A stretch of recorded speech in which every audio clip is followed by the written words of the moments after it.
This is the Bureau of Lost Culture, and I'm Stephen Coates.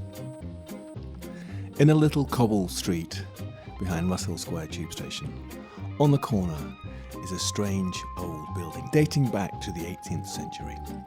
If it's not the last bastion of counterculture west of Berlin, it's certainly the last bastion of counterculture in central London. And the person who, for all that time, has curated, collected, organised and programmed it is our guest today. He started off his working life on a farm and has ended up working in a horse hospital. He may be an animal lover, but he's certainly not a vet. I'm not sure if he even has a pet. But this horse hospital has been home for the last 27 years to an extraordinary range of fringe and alternative countercultural events, exhibitions, films, events, gigs, happenings, you name it. A lot of artists, including me, have had their start there and via the agency of my guest. Now that horse hospital is now under threat for the usual predictable depressing reasons of property development and greed, but more on that later. I'm very pleased to welcome Roger BURTON to the Bureau to talk about his life in the counterculture, a life that has included, as well as the horse hospital, supplying clothes to the boutiques of swinging 60s and 70s London, designing shops for Vivienne Westwood and McLaren, working on hundreds of memorable pop videos and the films Quadrophenia, Absolute Beginners, the list goes on. He's also the author of the book Rebel Threads, a kind of primer for clothes of resistance, youth cultural togs from the 1920s right the way through to the 1980s. It's like a catalogue of countercultural clothing. So I'm very pleased to welcome to the Bureau of Lost Culture our guest, Roger BURTON. Hello, Roger. Hi there, Stephen. Roger, I know you've been at the horse hospital for more years than you probably care to remember, but you're not from London, actually. Where did it all begin? I was born in a little village in Leicestershire called Burton Overy, born on a farm. My parents were tenant farmers. I hated school, absolutely hated it. Left when I was 15, as quickly as possible. By which time, I think that was 1962, my father had just died. And I got a job on a farm because that's all I knew, and I did that for a couple of years. But it was the beginnings of the whole mod era that I was completely enraptured with, and all of my friends who I'd gone to school with, they'd all got proper jobs in factories and stuff, earning £25 a week, and I was only earning £4 a week and doing more hours probably. Got a job there as a crane driver, truck driver, tractor driver. Yeah, I was earning £25 a week, and it was great. I could buy all the clothes I wanted. And, so tell us about that then. So you said you fall in love with the mod thing, but what was the mod thing? I mean, so you're talking about early 60s, right? So it's the mod as a kind of youth cultural group have emerged, have they? And what did it mean? Yeah. What did it mean to you? Music, clothes, style. What was it? Late 1950s, we were people were kind of getting over the rock and roll thing. This particular school I went to in Oadby had a really good youth club, and they would have these kind of like music nights.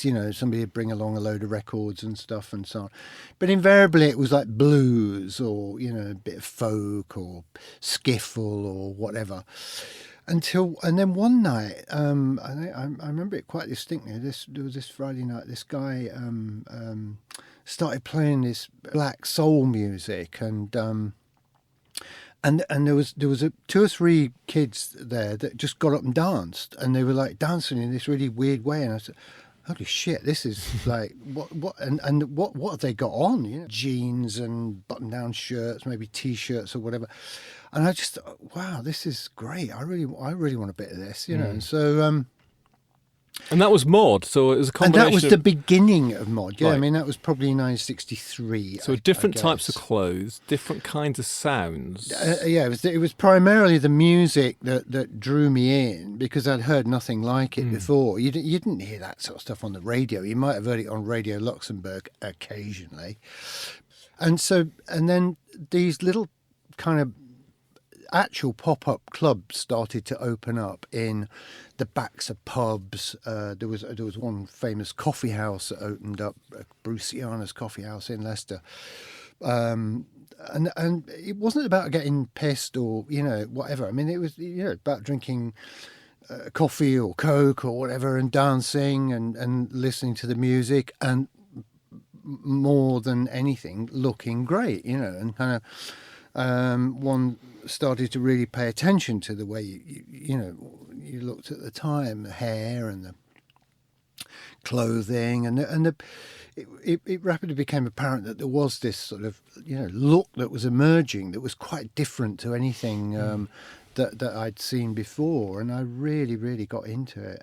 Well, I mean, it became my life, really. I was just I was going to say, I obsessed. mean, we're going to come back to that, because obviously we're going to talk about the book, your book, in a bit, and of course the collection at the Horse Hospital. But I mean, in a way, you've just summed up, the main elements of youth culture, haven't you? It's this music style, which is usually different than most of your contemporaries, and also what's come before. That's And right. then getting together. I mean, of course, Soho, I get the impression there was a big cafe scene here too. It was more about being together, listening to music and looking good, Yeah. rather than getting pissed, Yeah. wasn't it? Yeah. And that sort of defines kind of youth culture in some way, right? I think most of it was centred around music, and the clothing sort of fitted in with that somehow. Whether it be beat or mod, or you wanted to look like your peers, your mates, or whatever, and you wanted to do what they wanted to do. Listen to the music and so on. And you would get groups of guys dancing together. And the girls would be standing round the outside, with their bags. And Barry Kane told me something interesting. Do you know Barry? He Yeah. ran Flexipop magazine, yeah. And he said, because he grew up in a council estate in King's Cross, and he said when the new council estates were built, he's talking about London, but I guess it would be true elsewhere too, it had a big impact on the way that guys dressed. Why? Because for the first time they had halls where they could have full-length mirrors by the door. So they could interesting. check out their whole look rather than just check out their sort of head and shoulders in the bathroom mirror. And he stated his own sort of, styling to that time.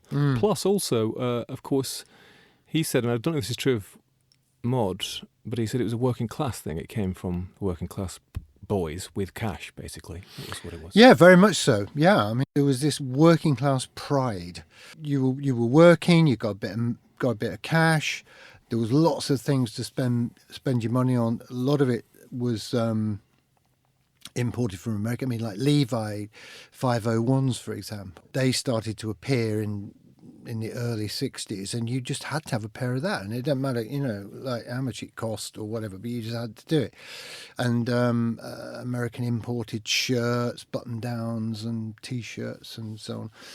Every mod had to have a suit or maybe more than one suit, and you would save up. I remember the first suit I got, I think, was like £15.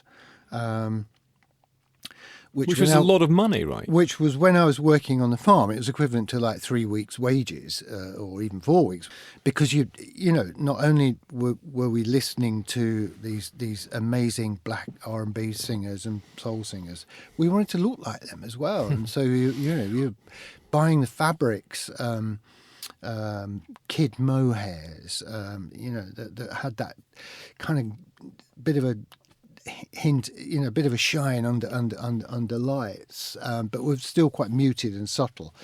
But the damn stuff creased really badly, and so if you went down to a club, but if you went on the bus, you'd have to stand up because you didn't want to crease your pants, or your jacket. You mentioned then about the 501s, and was this the first time that clothes were being imported from the States for the kind of youth market, as it were?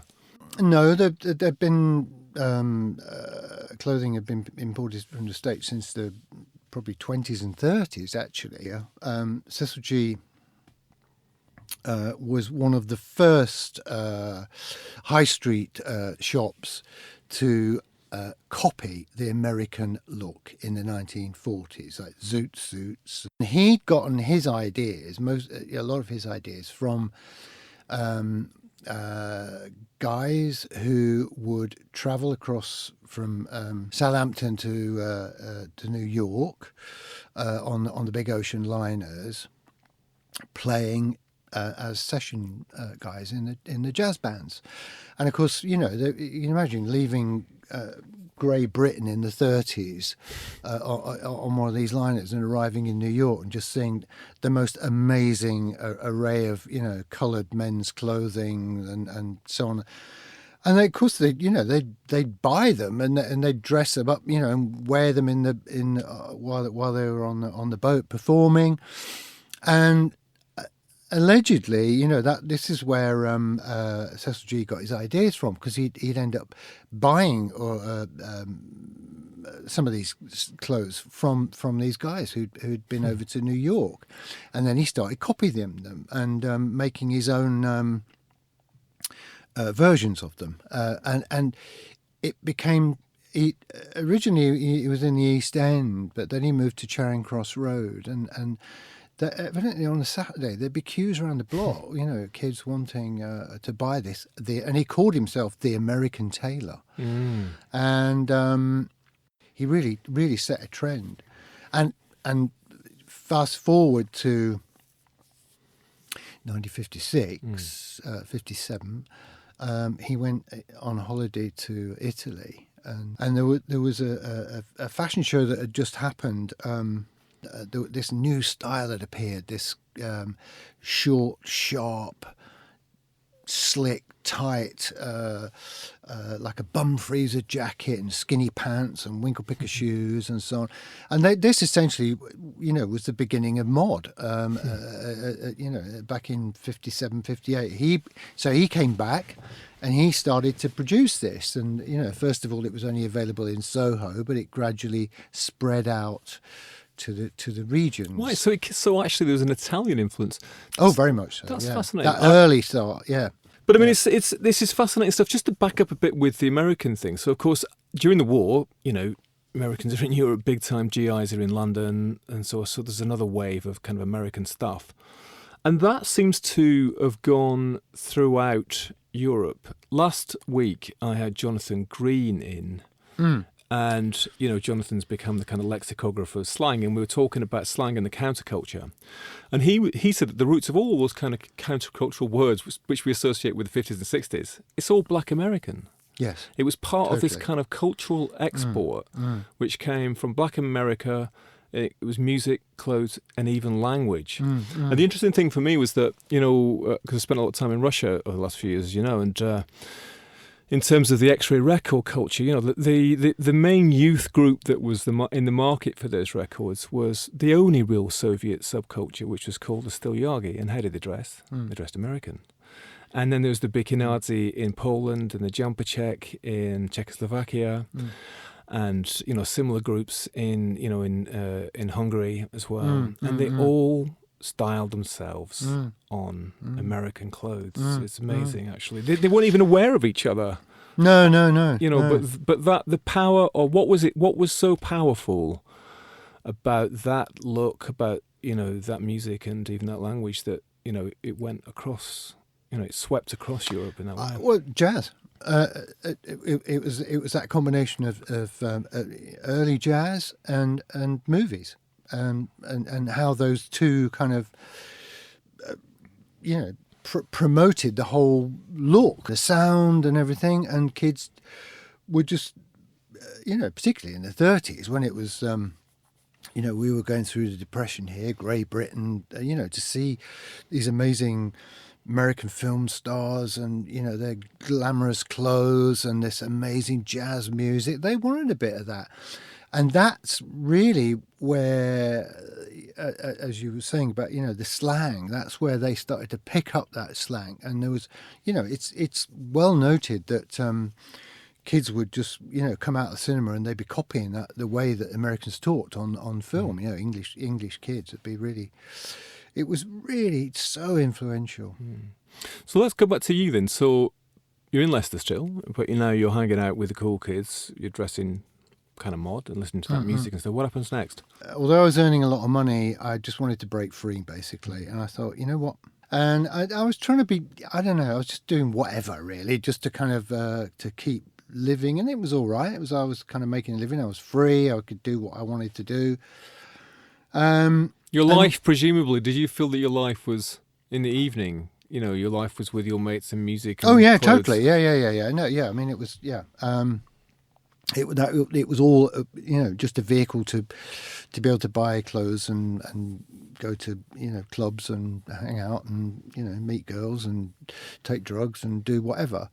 Because the mod thing really kind of finished in 1966, and I think I was pretty kind of devastated by that, because at that time there had been this sort of these strange characters appearing in our town centre, with long hair and smelling of patchouli and so on and so forth. And it's just like, what is this all about? When you say it ended, I mean, that's interesting. I mean, that's quite a definite date. So you say 66 mod ends. Yeah. Why? I mean, well, it wasn't just the arrival of the hippies. By that time, it had gotten a bad reputation. Kids with scooters and parkers that off to the seaside at bank holidays and started fighting among traditional rockers territory, and kind of trying to invade. And it was a combination of that and the music changing.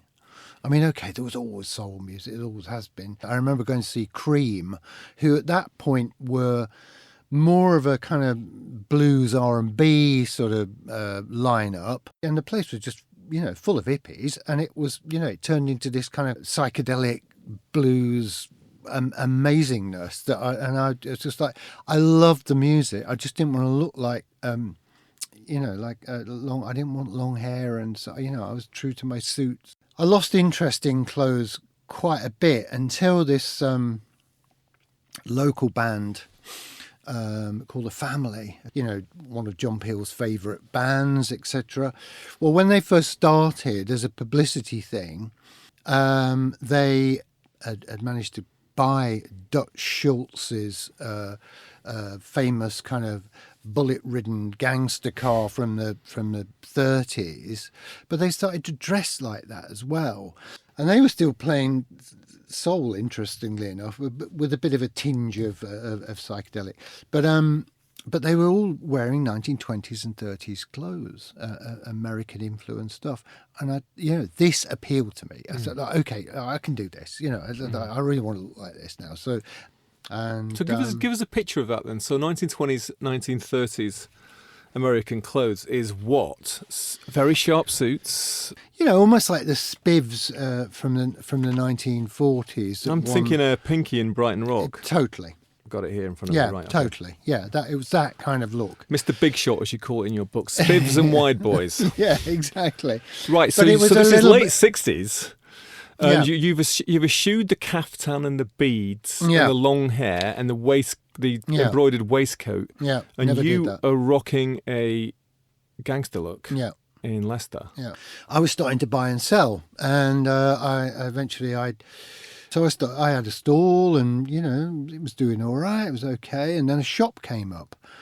So I've got the shop going. I've got a vintage van I'm driving around in, like a 30s van. I'm like dressing like I don't know what, and selling all this stuff. And of course I have a rail of clothing in the shop as well, because it was beginning to become quite popular with the likes of Bieber and doing reproductions of it. And I was selling the originals, 1930s crepe dresses and for the girls and so on. But then dealers started to appear from London, and we seem to be on a kind of regular route for London dealers who were not only looking for antique stuff, but at that time we were doing Art Nouveau and Art Deco, and I remember, we had a few jukeboxes, and it was all like, because there was a rock and roll influence coming in, and anything from the 50s and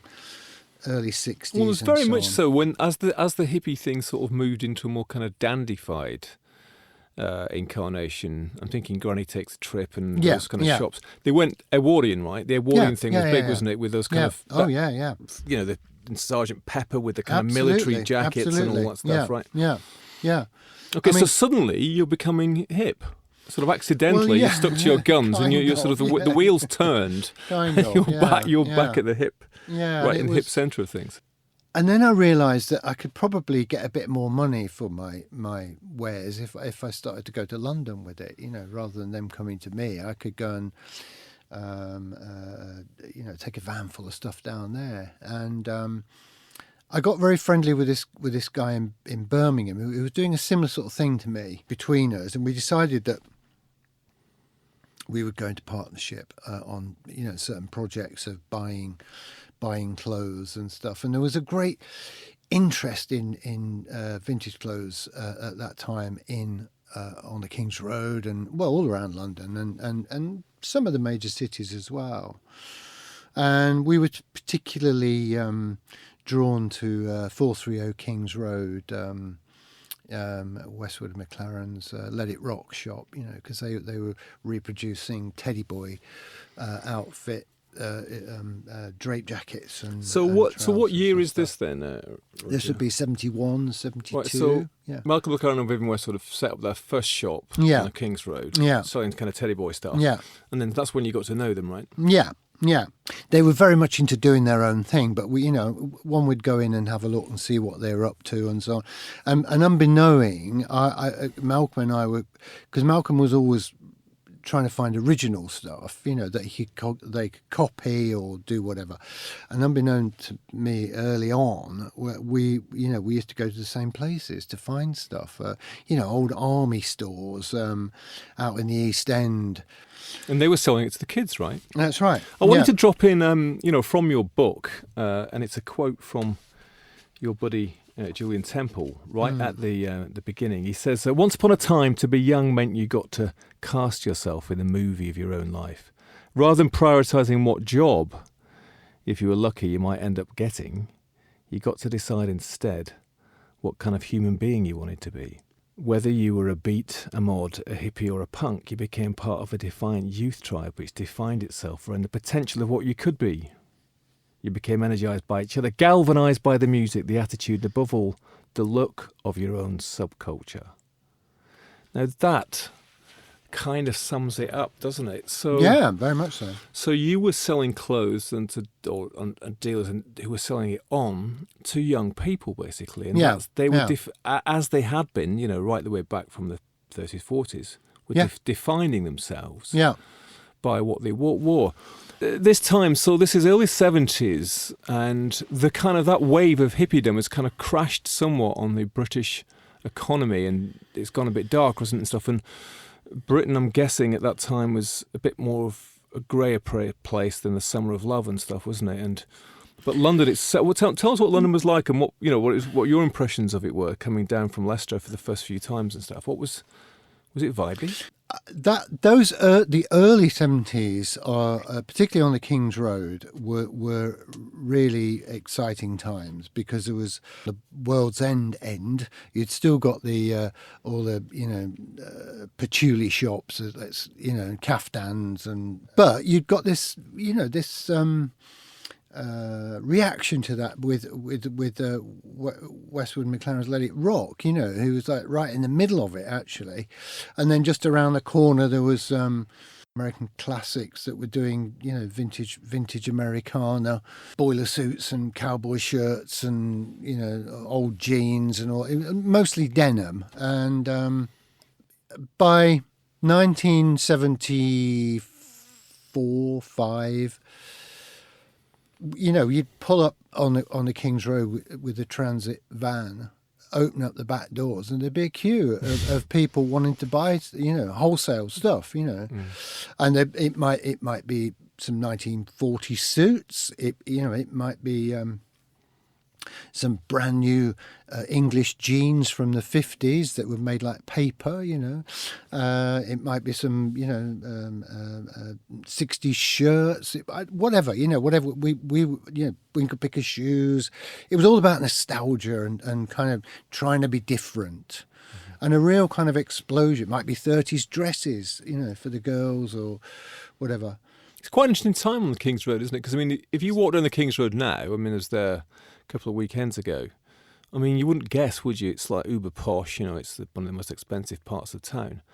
And yet, as you say, in the sort of 60s, it was one of the centres for the kind of swinging 60s flower power generation, wasn't it? Lots of rock stars living around there because it's a very nice place. Absolutely. Even then, yeah. But full of those boutique hippie shops. And then, of course, in the 70s, it stays cool. Like you say, World's End, Let It Rock. Yeah. Malcolm McLaren and Vivienne Westwood stay there, don't they, with their next shop. Yeah. So everybody was fascinated, primarily because they always had kind of windows that you couldn't really see in, whether it was full of stuff or it had been frosted or whatever. You couldn't, so you had to go in to see what they were up to. They might have something in the window that give you an idea, but then at that time they changed to. Too Fast to Live, Too Young to Die, which was all biker stuff, and painted leather jackets and all that stuff. Because this is obviously pre-punk, so what were they like then? They were rarely in the shop. Malcolm was always out on the road buying stuff, and Vivienne you'd occasionally see walking down the King's Road, with a pair of boots. She had this old pair of fur boots with a chain and a big padlock, that would be tied together and like a biker jacket and white spiky hair and stuff, and you think, who on earth is this freak? She's just like amazing, just like such a statement. It wasn't until some years later when I really got to know them. Everybody, all the shops on the King's Road, they were all the shop owners. They were all fascinated by what was going on because they kept changing the frontage and it's changing. Within a short time they changed to sex, and it was there was all these rumours that Malcolm had a sex change, and and because we were kind of like free agents, we could just waltz in there, my partner and I, and just see what was going on, and they would sort of tell the other shop owners what they were up to, and so, because they wouldn't dare go in because they would think that they were copying their ideas, or so, which of course they were. But and then garage gigs started popping up with these playing this kind of weird music that we weren't quite sure about, which was obviously the beginnings of punk music. The Damned and we did, I suppose in the early days we didn't actually pay that much attention to it, although it made a lot of there was a lot of talk about it. All bit by bit, the people who were buying the old nostalgia stuff from us said, no, we're going to start doing what Westwood and McLaren are doing. They're sex, and then seditionaries. This new kind of look, this punk look, and it's almost like our trade died overnight. So we tried to sort of keep up with the times, and I remember buying a load of army surplus and having it all dyed black, and ripping the legs and putting zips in and safety pins and what have you, but really my heart was not in it. You're a sharp dressed man trying to be a punk.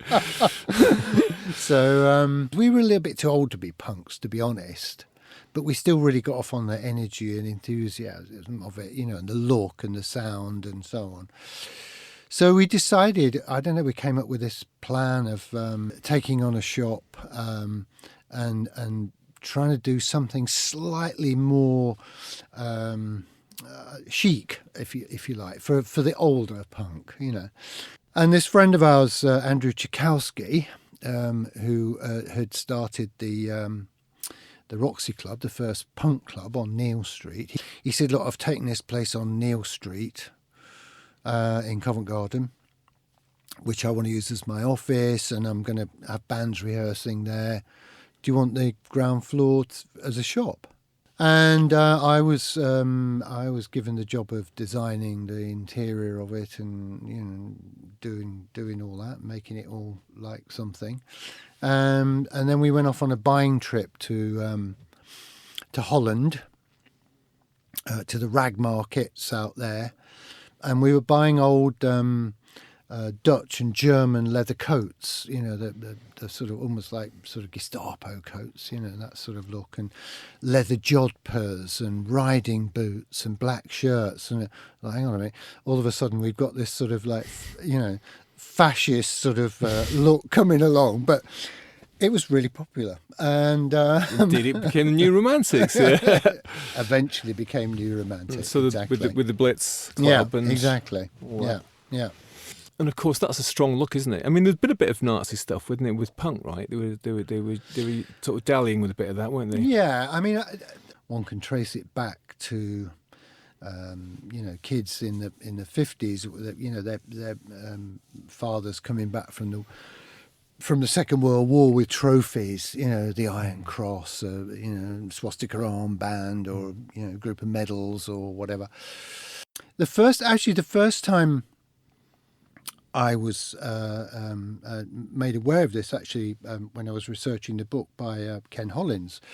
In his research, the first time it had ever been written about where kids had started wearing Nazi armbands and iron crosses and stuff was in surf culture in the mid 50s in California, and there was this little group of kids who, raided their father's drawers and just found this stuff and started wearing it to antagonise people.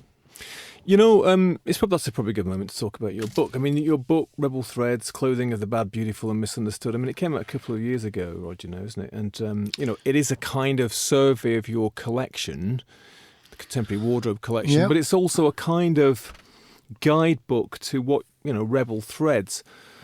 What do you mean by that? I mean, if you had to sort of sum up what this book's about, apart from being your collection, what holds that together, do you think, through those decades? I've always been interested in the baddie. Growing up in the 50s and watching black and white movies. It might have been gangster movies or cowboys, Wyatt Earp or Buccaneers, or whatever. I was always drawn to the sort of darker sort of characters.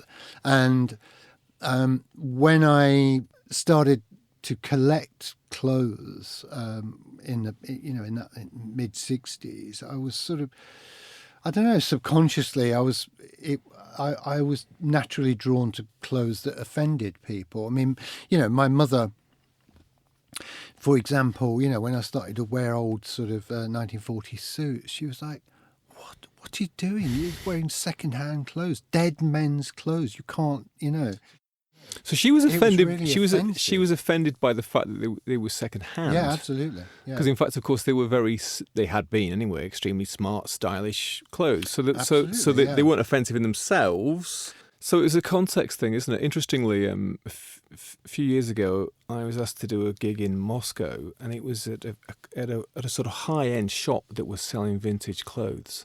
And the woman, Maria, who ran it, was quite well-to-do. And she had a buyer here and a buyer in Paris who were buying, nice stuff from here, vintage stuff. And she'd opened this shop in a swish part of Moscow and was selling vintage clothes to the Russians, and they did not get it. I mean, they may have got it now. This is 5 years ago. They just didn't get it. The shop didn't last, actually. And in fact, when I've been in Moscow, I've said to Russian friends, let's go vintage clothes shopping. Yeah. And they're like, there isn't anywhere, right? And part of that is actually in that Soviet times, people just wore clothes out. Yeah. But also there is that thing is that why would you wear clothes? Well, why would you buy clothes, that somebody else has worn? Unless you're poor, right? Unless you haven't got any option. Yeah. But the notion of paying over the odds for a jacket that was worn in the 1950s or 60s was completely earned. I'm sure that's changing now in Moscow too, but it is a context thing, isn't it? And it's a sort of... Yeah. a different way of understanding clothing, not just the quality of the clothes. I mean, you're interested as well in the quality of the piece, but in Rebel Threads, you're also saying is that you're drawn to the clothes that have been some sort of youth statement against the older generation or against maybe their more square contemporaries. The Stilyagi, who I mentioned earlier, that Soviet youth group, they wore these kind of caricatured versions of American clothes. And they had to make them themselves. I mean, some of the wealthier ones whose dads were like diplomats or something might have brought some jeans back or whatever. Sure. But generally speaking, they get the sisters to cut up curtains to make kipper ties and stuff, and narrow trousers and stuff. Well, actually, it was offensive clothing, and most of the anti-Stilyagi propaganda that was in the Soviet press, in magazines like Crocodile, with cartoons of them, it was ridiculing their clothing, and of course, they were violently resisted. I mean, the Komsomol, the voluntary youth group, would hunt them down on the street, would slash their narrow trousers, would cut their kipper ties, would chop off their quiffs. The girls' ponytails would be cut off and stuff. It was most definitely a rebel statement, actually. And so this book, which is a wonderful survey of your collection and this stuff, that's the theme running through it, is it? That's what you're attracted to, that it's kind of countercultural clothing. Yeah, those groups that identified each other by what they wore, and they, a type of music that they listened to. And I've always just been attracted to those outsider groups of subcultures, and that's why I wanted to. I've collected the clothes, I've collected the stories, I've watched the films, and a lot of the book is talking about how those various subcultures were portrayed in films, and these days people don't make films about subcultures because it's unless it's historical, because it has no shelf life. You can't make a sort of at the time of a lot of the movements in my book. The way one would find out a lot about fashions or subcultures was by seeing them on a screen, seeing them at the cinema. And but now that just doesn't happen. If ever there's a film about current fashion or current sort of subculture, it's always done in a pastiche. It's like a comedy somehow. And the last ones were really kind of in the in the 70s, I suppose. Great rock and roll swindle. I can't even count Quadrophenia as being current, because that was 10 years after the event or longer. There still are some sort of strong subcultures. I'm thinking of goth, actually, mainly. That's kind of lasted. Yeah. But generally speaking, things have changed a lot, probably internet and all sorts of other stuff, hasn't it? So there isn't that sort of strong identification of these kind of tribes in the way that there was. But let's just go back to you. Speaking of tribes, so going back to the shop, you opened the shop in Neal Street with your buddy, and you are importing this stuff which you'd found and liked in Holland, and it's this kind of long leather coats and the jodhpurs and stuff like that. So were you aware when you were doing this that you were setting a scene that did become the look of this small group of people in London who became known as the New Romantics, and then went on to, in terms of music anyway, into some of them hugely successful? So were you aware at the time that was going on? Yeah, I guess. Yeah, I mean, it was. It got a lot of publicity, that shop. It was the problem that we had with it was that all this stuff that we were buying in Holland and Belgium and Germany and stuff was all massive, and we were selling it to 16, 18, 20-year-old kids who were quite slim and fey and so on. And even though we tried to alter them and bought the smaller sizes and so on, things like trousers and shirts were impossible. So we had to start making them, and that's when I sort of started to lose interest, really. So after about a year, we just, got out and went back on the road, basically. And, Portobello Road for the first time in years, because we almost had to start all over again, Right, but this was the beginning of what was to come next, right? So tell us how that happened. I'd phoned up my partner who'd been on Portobello Road and asked him how the weekend had been, selling over there. And he said, well, quite interesting, actually. He said this guy came by, said that he was an art director on a movie, and he was they were just about set off on making a movie about mods. And it's like, I think we know a little bit about that. And would we be up for supplying the movie? Of course, my partner said yes. And but that was on the Saturday, and on the Monday morning, meeting in Wembley with the producers and director of Who Films, and this movie is going to be called Quadrophenia, and financed by the Who, and we got a contract to supply the film with all the clothes. And that opened up a new door for you, didn't it? Then you did Absolute Beginners, right? It did indeed, yeah. And you started to do like lots of music videos and stuff. Endless music videos, yeah. I mean, that we thought we were being clever, and we'd sold all of these clothes to the production because they weren't sure what was going to happen to them, whether they were going to be because there's lots of fight scenes, and they were going to end up in the sea and so on. So they wanted to buy the stuff. We were happy to get rid of it, make some money. Producer said, what are you going to do now? And we said, back on the road. He said, well, how about you buy back the stuff that's in good condition and set up a hire company? So what do you mean hire company? We don't know anything about hiring. What hiring to who, what, where?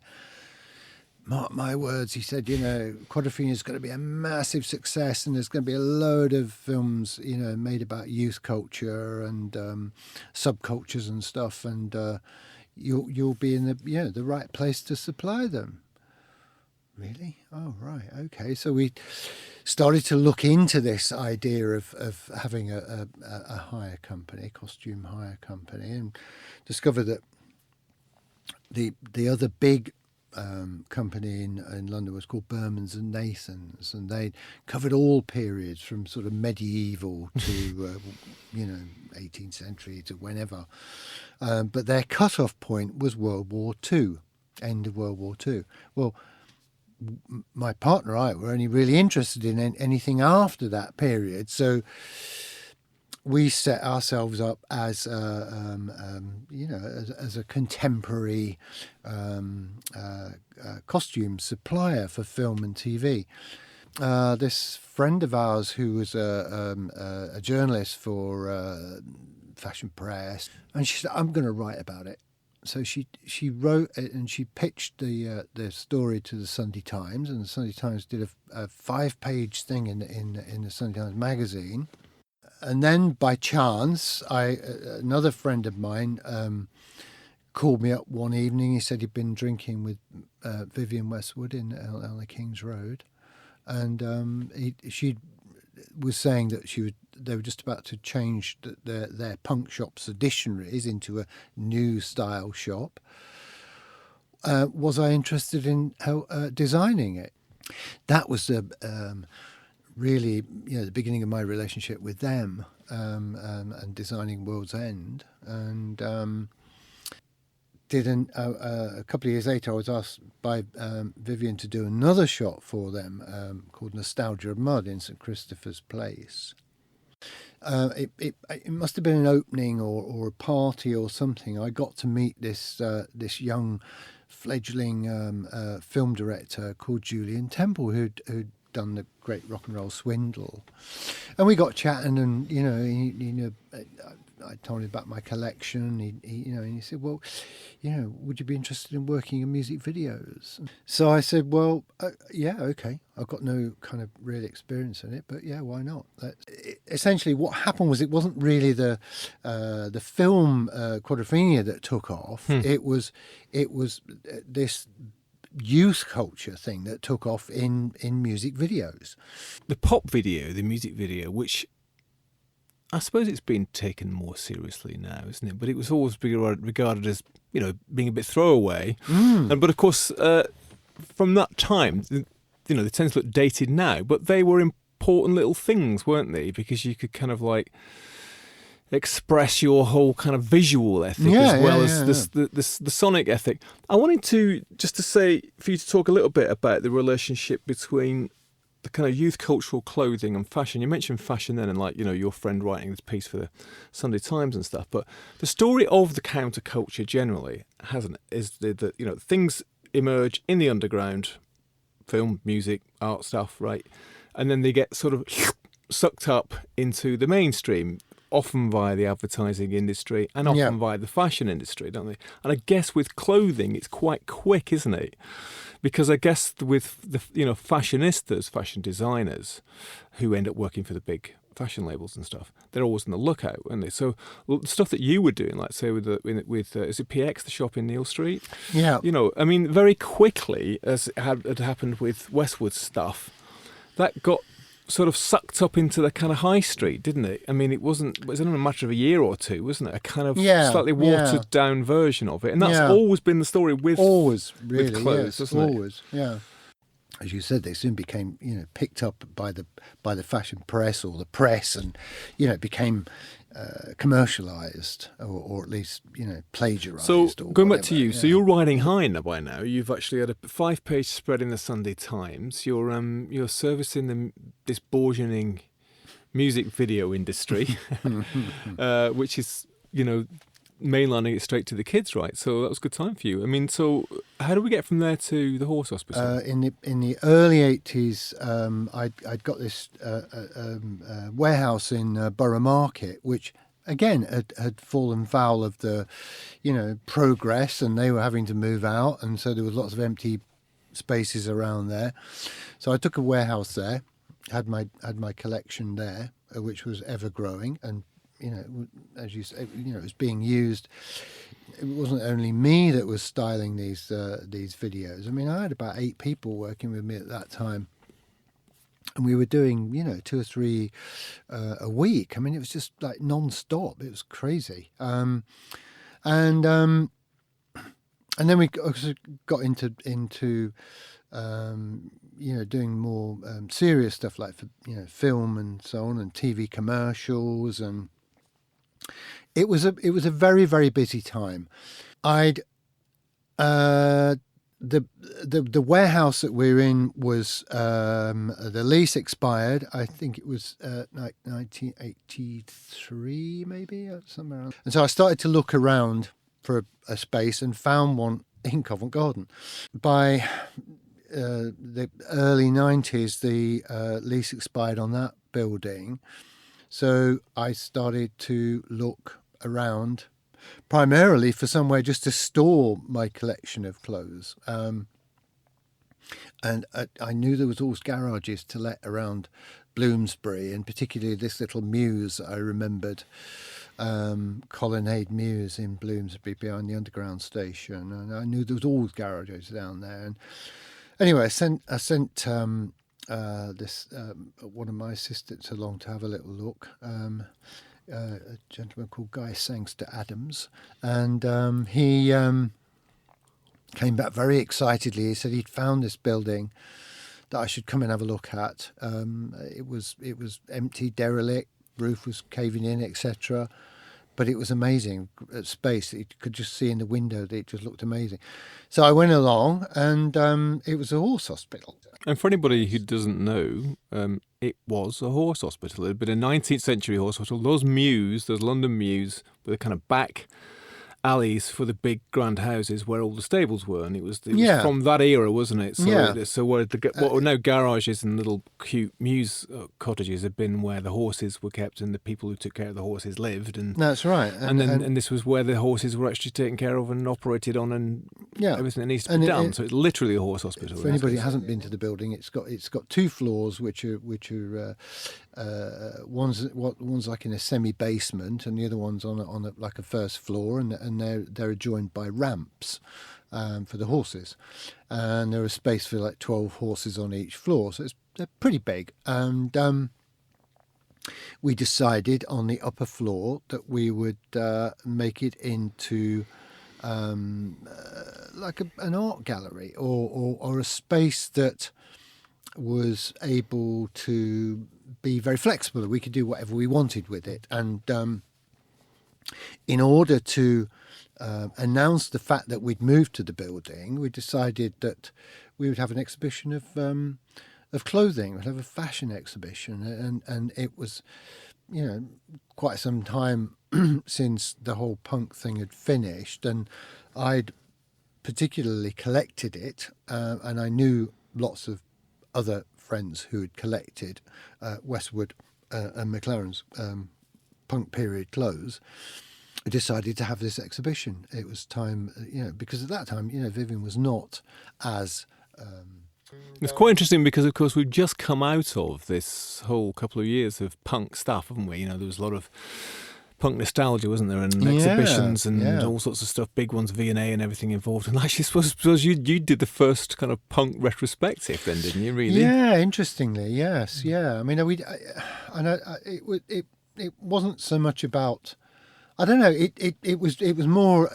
To draw attention to the building, get us a bit of publicity, and sort of announce the fact that here we are, we can do what we want to do with this building, and we're just going to do it, and that's it, and done with this sort of DIY sort of punk attitude, basically, which is what that building was about. In terms of counterculture, which we talk about often as though it ended sort of sometime in the sort of mid-70s, you basically have provided a home for countercultural arts for 27 years, because as well as the collection on the other floor, whether it be the first floor originally and now the lower floor, you've offered it as to fringe arts, fringe artists, organisations, to do exhibitions, events, all sorts of weird and wonderful stuff for 27 years, right, Roger? And in fact, I've got to put on record a bit of personal appreciation here, because with The Real Tuesday World, when I brought my third album out, which was the soundtrack to Glenn Duncan's book, I, Lucifer, my manager at the time and the publishers were nagging me and him to do a show. I'd never played live, and by the way, I couldn't play live. I made this record with a sampler and a gramophone and a keyboard and a cheap Tandy microphone. I had no idea how to play live, so I was sort of embarrassed into it, and we agreed to do... We said, we'll do Glenn can read, we'll show a couple of films, because I've been working with animators, and I'll play 3 songs, and... I'm not quite sure how, but we got introduced to the Horse Hospital, right? You kindly let us do this launch event for the book I, Lucifer, and the album I, Lucifer, which we did there. And that was going to be my last show, my one and only first and last show. 5 years later, I remember this, I was on stage at the Montreal Jazz Festival in front of 20,000 people. Wow. And so wow. I'm putting you down. I'm going to blame you for that.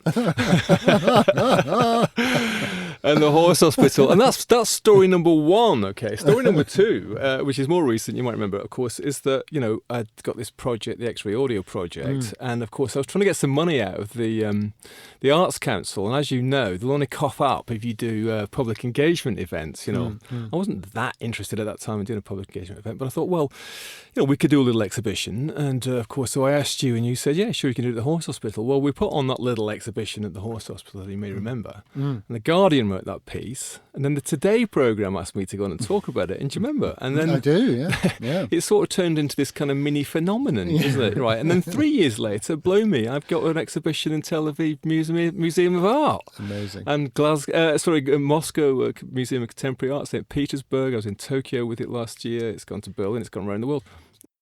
Seriously, you've given a start and you've given a leg up or a hand up to many, many artists there, haven't you? And you sort of stayed true to that countercultural, outsider, fringe ethos, right? Yeah, well, we tried to just, having a space like that, having a very young team who worked for me, who were very excited about it and wanting to do something different, and the fact that we could do anything we wanted to do without asking somebody's permission. We made it official. We turned it into a not-for-profit kind of company, my wife and I, and decided that, let's give people who who'd maybe not had any training, not been through the university system, but were naturally gifted at doing interesting, outsider music, film, whatever it may be, and it was, I suppose, it was like a bit. I almost became like a hunter-gatherer, trying to find the most obscure sort of artists or filmmakers or whatever, because it was, our thing was that they couldn't have been seen before by anybody else in London. It's all right, other countries or the cities or whatever, but we always had to have the exclusive on, and so it became quite hard actually to start with, and until the internet, because we were always like writing letters and sending faxes and phoning people, trying to find interesting material, interesting people, interesting stuff, and then the internet happened, and they found us basically, and it's gone on, as you say, 27 years, 5,000 artists plus. Probably the same amount of films that we've screened there, and just like endless